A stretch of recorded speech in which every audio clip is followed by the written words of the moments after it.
Bien, passons à l'étape suivante, à l'exercice suivant. Et c'est un exercice qui peut être fait complètement à part. Il peut être dissocié des étapes précédentes. C'est un exercice que vous pouvez utiliser pour n'importe quelle question, choix que vous voulez faire dans votre vie. Et cet exercice, c'est un exercice d'écriture automatique. Alors, quelle est l'intention, quel est le but d'un tel exercice? C'est de fatiguer le mental. Pourquoi on voudrait faire ça? Pourquoi on veut faire ça? Parce que nous avons, pour l'immense majorité d'entre nous, trop l'habitude de se référer à notre mental. On a appris à faire ça depuis qu'on est tout petit. Et on a perdu quelque chose que les enfants font beaucoup mieux que nous. C'est de se fier à nos ressentis, de se fier à nos élans, à nos envies, à une curiosité, à quelque chose de très spontané. Et nous nous sommes coupés de ça en tant qu'adultes, parce que le monde, la société dans laquelle on vit, nos familles, nos habitudes, font qu'on nous apprend progressivement à nous couper de ça. Or, ce qu'on souhaite, c'est non pas faire des bons choix ou des mauvais choix, on ne veut pas faire de mauvais choix, mais éviter les mauvais choix. Ça, c'est le boulot de notre mental. Mais nos ressentis, notre corps, nos émotions, eux, ils nous indiquent des choix justes, des choix alignés. Il n'y a pas de notion de savoir si c'est le bon choix ou le mauvais choix, si c'est bien ou si c'est mal. Ça, c'est une affaire de jugement moraux. Ça n'a rien à voir avec des élans de vie. Donc, ce que je dis là, je n'ai absolument rien contre le mental. Ça serait culotté de ma part vu que j'ai passé l'essentiel de ma vie à être extrêmement dans le mental. Et aujourd'hui, j'en ai pas fait un ennemi pour autant. Bien au contraire. Mon intention, c'est d'aider les personnes, de vous aider à reconnecter, à réaligner tête, cœur, corps. Et je partage ce qui a fonctionné pour moi et pour d'autres personnes.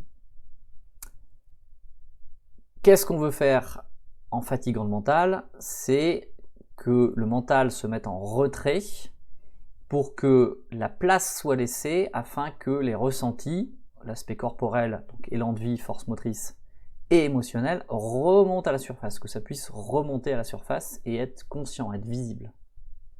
Se laisser toucher par des choses qu'on a depuis trop longtemps laissées de côté. Et c'est ce qui va permettre de se connecter à une profonde motivation. Quand on se reconnecte à quelque chose qui est en support de l'émotionnel et du corporel, on a là une ressource précieuse d'énergie et de motivation. Bien sûr, on peut, et pour la plupart d'entre nous, on peut atteindre des tas de résultats, d'objectifs qu'avec notre mental, mais le coût est extrêmement élevé. Ça manque d'efficience, c'est-à-dire d'efficacité dans le temps, ça manque de rentabilité énergétique, on peut donner beaucoup d'énergie, on peut obtenir des résultats, et pourtant, par manque d'alignement, il y a de l'insatisfaction, il y a de la frustration, il y a de la culpabilité, il y a peut-être un agacement contre soi et de se dire mais pourtant je fais des tas de choses, mais comment ça se fait que je sens pas vraiment suffisamment un manque d'étincelle ou un manque de joie et de plaisir dans le quotidien. Ça peut prendre différentes formes. Bref, une frustration liée à une sorte de manque d'efficacité. En fait, c'est pas un manque d'efficacité, c'est un manque d'alignement. Donc, on veut se reconnecter à une source d'énergie, de motivation plus profonde en soi, et ça, on peut pas nous le retirer. Alors, je partage mon écran pour guider avec des slides. L'exercice d'écriture automatique, le principe, ça va être d'écrire pendant au moins 5 minutes. En fait, ça peut être plus. J'ai mis en haut à droite que le temps était à peu près de 15 minutes. En fait, j'en sais rien. C'est une indication. Pour moi, c'est au moins ça. Ça dépendra de votre mental. Ça dépendra de votre personnalité et ça dépendra aussi du moment où vous allez faire l'exercice. Peut-être que assez rapidement votre mental va se fatiguer, Ou peut-être qu'il ne va pas se fatiguer et que vous allez écrire plusieurs pages peut-être sans passer par cette sensation de plus savoir quoi dire. Je vais en parler juste après. Autorisez-vous à, si ça ne fonctionne pas, à arrêter, à refaire l'exercice à un autre moment.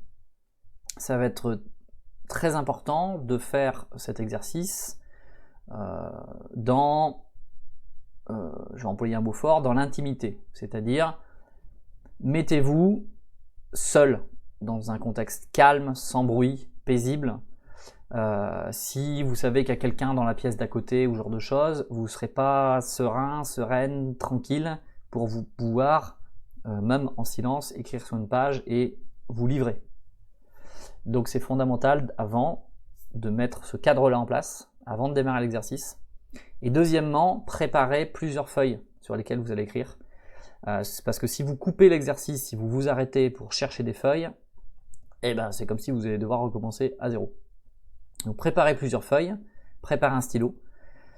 Vous allez écrire pour qu'il y ait des connexions neurologiques et que ça soit physique. Ne tapez pas ça, n'écrivez pas du texte sur un ordinateur, ça ne fonctionnera pas, ou mal.